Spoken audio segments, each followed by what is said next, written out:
Yeah, Kim, can I just a quick comment about that, because I've been involved in this for almost 40 years now, and so on. The most common comment I get after a presentation, well, there's two. One is I had my suspicions, but I didn't know enough to know. That applies to most of the public. Michael Crichton, who, by the way, shared a room at Harvard with Richard Lindzen, which is where he got all the science for his book State of Fear. But the state of fear it has been exploited. The Chicken Little, the sky is falling, and so on. And the other thing that's been exploited, and that's what we're talking about here, is the people's lack of understanding and knowledge. Only 20% of the population are comfortable with science. You can see this I used to laugh at the students about it. I said 80% of you will avoid lab courses like the plague. 20% of you are comfortable in lab courses. And where we see that in the society is I have yet to meet a journalist who knows anything about science, let alone climate science. And of course, that means that they don't understand when you tell them. And if they're looking at the science, is looking for sensationalism. And then, of course, what's fed to them at, the world's going to fry and it's the end of the world and all of this stuff, that sells.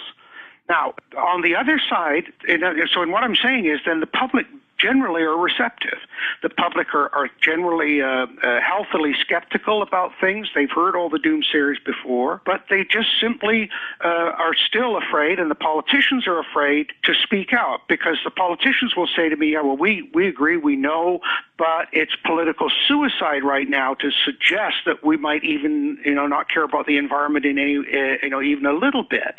So we've got that going on. Politicians have defined the navigational structure of the conversation so that if you navigate certain terrain to verify evidence for something, you're in a political minefield. Yep. And so it's that the construction, the architecture of the focus is already set, and the dialogue is set, and the energetic minefields in the public ethos, the psychological, sociological, emotional ethos is already prepared. And the collective concern fit perfectly into this story that we've been fed, and which I bought. I bought that story. It fit a lot of things that made sense to me, and I had zero scientific understanding. I mean, if it weren't for Robert Felix's books, Magnetic Reversals and Evolutionary Leaps, and Not by Fire, but by Ice, and going to IceAgeNow.com to even get a handle on some of it, even getting a handle on some of the truths that are verifiable, pattern, that this is a cycle, that cycles correlate to changes in the sun, changes in the magnetic field, that it has to do with extinctions. Even just this little but big part is a revelation for somebody who knows nothing, who bought the story. Yet, I'm a committed individual. I've been on a mission for 25 years. I've covered subjects with its rainmaking time. I mean, I interviewed Muhammad Yunus of the Grameen Bank before he got the Nobel Prize. America wasn't interested in him. I went all over to satellite networks, to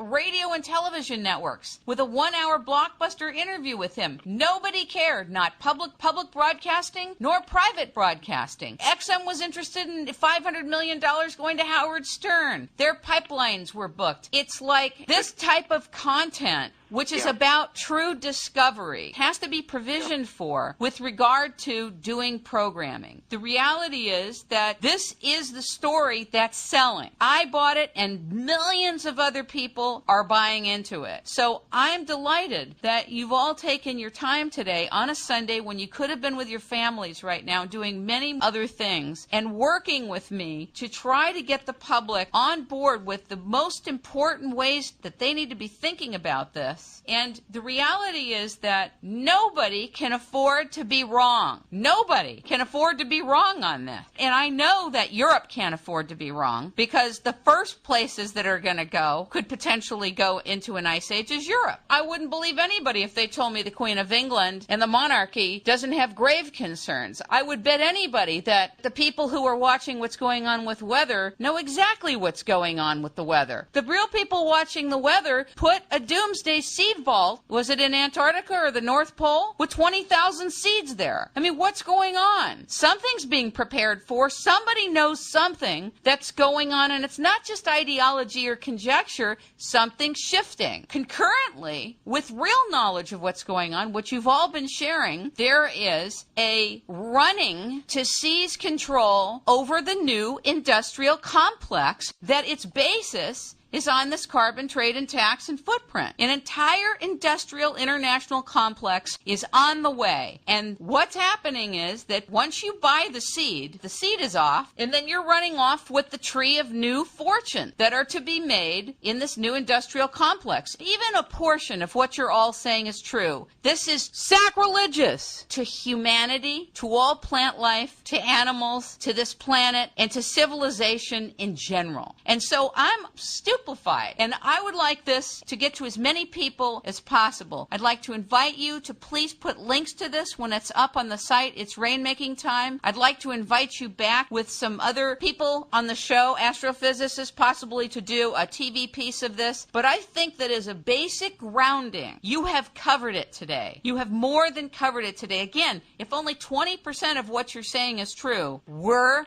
in trouble. And so on behalf of people all over the world, this generation and future generations, I want to invite you all back to It's Rainmaking Time and to please link this to your sites. Let as many people know about this as possible. And I really thank you for coming here today. We're not done. We started the conversation, and I'm very honored that you've been here. Thank you so much. Thank you, Robert Felix, author of Magnetic Reversals and Evolutionary Leaps, Not by Fire, but by Ice. Joe DeLeo, the founder of icecaps.us, and Dr. Tim Ball, a climatologist, a wonderful climatologist in Canada. I thank you from It's Rainmaking Time. God bless you.